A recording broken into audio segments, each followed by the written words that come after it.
Friends ఈ వీడియోని చూసే ముందు ఈ వీడియో మాత్రం తప్పకుండా లైక్ చేయండి, అలాగే మన ఛానల్ని సబ్స్క్రైబ్ చేసుకోండి, పక్కన ఉన్న బెల్ ఐకాన్ మీద క్లిక్ చేయండి, మీకు ఆల్ నోటిఫికేషన్స్ వస్తాయి. తర్వాత కామెంట్ సెక్షన్లో మాత్రం దిస్ వీడియో ఈజ్ అమేజింగ్ అని టైప్ చేయండి.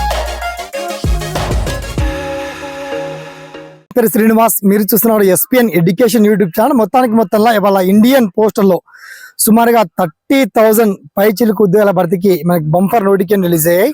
అయితే ముఖ్యంగా ఇందులో తెలంగాణ సర్కిల్లో ఎన్ని జాబ్స్ ఉన్నాయి, ఏపీ సర్కిల్లో ఎన్ని జాబ్స్ ఉన్నాయి, ఎప్పట్లోగా అప్లై చేసుకోవచ్చు, ఆ పర్టికులర్ డీటెయిల్స్ అని మనం షార్ట్ అండ్ క్లియర్ కట్ గా తెలుసుకుందాం. ఓకేనా? So let's start our top.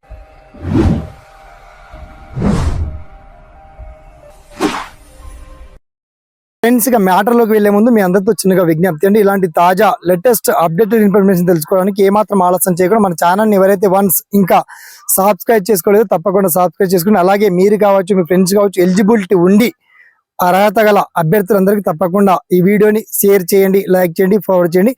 దేరాఫ్టర్ మీకు వచ్చినటువంటి ఈచ్ అండ్ ఎవరీ క్వశ్చన్స్ ని తప్పకుండా కామెంట్ సెక్షన్లో కూడా చేయండి. సో పాయింట్ ఆఫ్ వ్యూలో వెళ్ళాలంటే ₹1 అప్లికేషన్ ఫీ లేకుండా, ₹1 మనకి ఆన్లైన్ ఛార్జెస్ లేకుండా free application form, notification PDF already అంటే మన నోటిఫికేషన్ రిలీజ్ అయింది కాబట్టి ఇండియన్ పోస్టల్ రిక్రూట్మెంట్ లో ఇది అతి భారీ నోటిఫికేషన్ అని చెప్పొచ్చు. 30,000 ప్లస్, అది కూడా 10th పాస్ అయి ఉండి, 10th క్లాస్ లో మినిమం మార్క్స్ ఉండి కనీసం వెహికల్ నడిపించడం వస్తే సరిపోతుంది.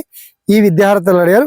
అయితే మేల్ క్యాండిడేట్స్ ఎన్ని ఉన్నాయి వేకెన్సీ, ఫిమేల్ వాళ్ళకి ఎన్ని ఉన్నాయి, మొత్తానికి తెలంగాణ స్టేట్ లో ఎన్ని వేకెన్సీ ఉన్నాయి, ఏపీ స్టేట్ లో ఎన్ని వేకెన్సీ ఉన్నాయి, వాటికి సంబంధించి పర్టికులర్ డీటెయిల్స్ అన్న చాలా క్లియర్ అండ్ వెల్కమ్ గా మీకు వీడియో కింద లింక్ అయితే అప్డేట్ చేస్తానండి.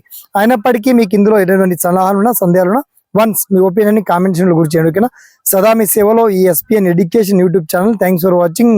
జై హింద్.